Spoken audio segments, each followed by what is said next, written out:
তো স্টুডেন্টস, আজকে যে আমরা ভাব সম্প্রসারণটা করব সেটা হচ্ছে দুর্নীতি জাতীয় জীবনের অভিশাপ। খুব ইম্পর্টেন্ট, এক্সামে আসবে। দুর্নীতি জাতীয় জীবনের অভিশাপ। চলো আমরা কিছু ডিসকাস করে নিই, আলোচনা করে নিই। দুর্নীতি মানে যেটাকে আমরা ইংলিশে কারাপশন বলি। তো এই জিনিসটা কি? ধরো কোথাও তোমাদেরকে চাকরিতে যেতে হবে, তো টাকা দিতে হবে। এখন যা পরিস্থিতি হয়ে গেছে, ঘুষ যেটাকে বলছে, তো ওটাই হচ্ছে দুর্নীতি।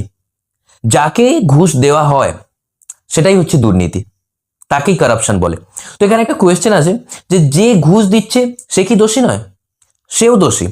যে ঘুষ নিচ্ছে সে যেমন দোষী, যে ঘুষ দিচ্ছে সেও দোষী, কিন্তু এসএসসি বাদ দিয়ে। সরি, না না না, এটা এটা লিখবে না।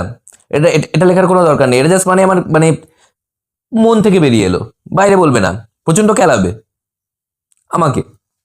কিন্তু ধরো বাইরে এমন পরিস্থিতি যে টাকা দিতেই হবে, সবাই বলা বলি করছে যে ঘুষ না দিলে চাকরি পাওয়া যাবে না। তো এই পরিস্থিতিতে ওর কি করা উচিত? তুমি দাঁড়াও। ওর চাকরিটা না করাই উচিত। ওর জব করা উচিত নয়? তাও না স্যার। উচিত নয় না?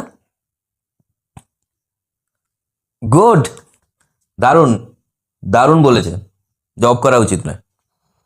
সাবাস। কিন্তু মানে ধরো ওর জব হয়ে গেছে, এবার তুমি দাঁড়াও। ধরো ওর জব হয়ে গেছে, ও জব করছে, এবার তো আর ধরা পড়লো না, এবার তো চলছে। তখন তো মানে কারাপশন থেকেও বাইরে বেরিয়ে গেল। স্যার ও একদিন না একদিন তো ঠিক ধরা পড়বেই। এই কি ধরনের কথা এটা? অসভ্যের মতো কথা, অশুভ কথা বলবে না একদম, বুঝছো? স্যার আপনি রেগে যাচ্ছেন কেন? আরে আমি কোথায় রেগে যাচ্ছি? আমি তো বলছি মানে তুমি এরকম কথাটা বলবে না, এরকম বলতে নেই। এবার আরেকটা গুরুত্বপূর্ণ প্রশ্ন, তুমি দাঁড়াও, খুবই গুরুত্বপূর্ণ প্রশ্ন। শোনো, যদি কোনো ছেলে জব করতে চায় কিন্তু ও টাকা দিতে চায় না, সৎ, একদম সৎ ছেলে, আর ও টাকা দিতে চাইলেও কি করতো, তো টাকা নেই, কিন্তু ছেলেটার বাবা টাকা দিতে চায়, কেননা ছেলেটার বাবা বাইরে লোককে শোনাতে চায় যে আমার ছেলে শিক্ষক, তাই আমি টাকা দেব। তো ছেলেটার বাবা যদি টাকা দিতে চায়, ছেলেটা যদি না টাকা দিতে চায়, তো ছেলেটার কি করা উচিত? স্যার বাবাকে ভালো করে বোঝানো উচিত।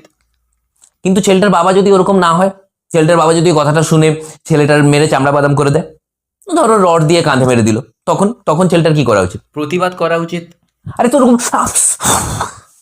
ওরকম করলে কি করে হবে? এটা আমার খেলতে গিয়ে লেগেছে, ওরকম কোনো ব্যাপার না। এবার আরো গুরুত্বপূর্ণ প্রশ্ন, তুমি দাঁড়াও। আচ্ছা বলো, যে টাকা দিল, যে টাকা নিল, সবাই কারাপ্টেড, সবাই দুর্নীতি পরায়ণ লোক। কিন্তু ভাবো তো সেই মেয়েটার কথা, যে মেয়েটা এরকম কোনো একটা ছেলেকে বিয়ে করেছিল।